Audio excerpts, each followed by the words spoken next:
Going on right now at Cleveland City Hall. Mayor Justin Bibb's administration is saying that a city council staffer accessed people's private data, but a councilman says his employee did nothing wrong. Catherine Huntley live now in the newsroom getting to the bottom of this kind of confusing case. So Catherine, why don't you tell us what sparked all of this? Well, Mayor Justin Bibb's administration is saying that this council analyst, so an employee of City Council, accessed 2,200 public records files over the last several years, some of which included Social Security numbers, medical information, and crime victim information as well. The city of Cleveland says they noticed an employee was accessing these confidential files starting in May of 2024. So they implemented security measures to prevent this from happening. However, they said they recently became aware that even though those safety protocols were in place, that employee was still able to gain access to documents which had not yet been redacted.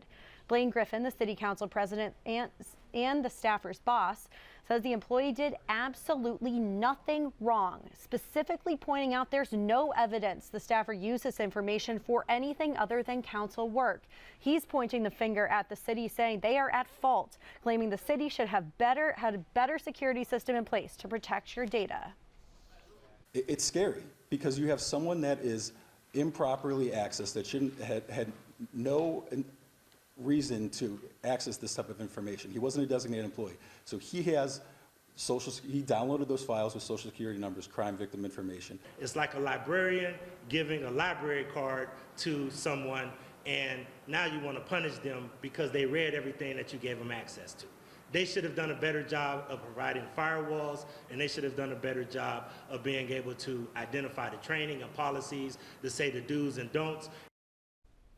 Now, Council President Griffin told me that they looked into the policies and have not been able to find that the staffer violated any of them. He is standing by the staffer. Now, on the Justin Bibb side of things, that administration is hiring an independent third-party attorney to look into exactly what was done with this personal information. They're also doing a top-down investigation of their policies and procedures to hopefully prevent this from happening again.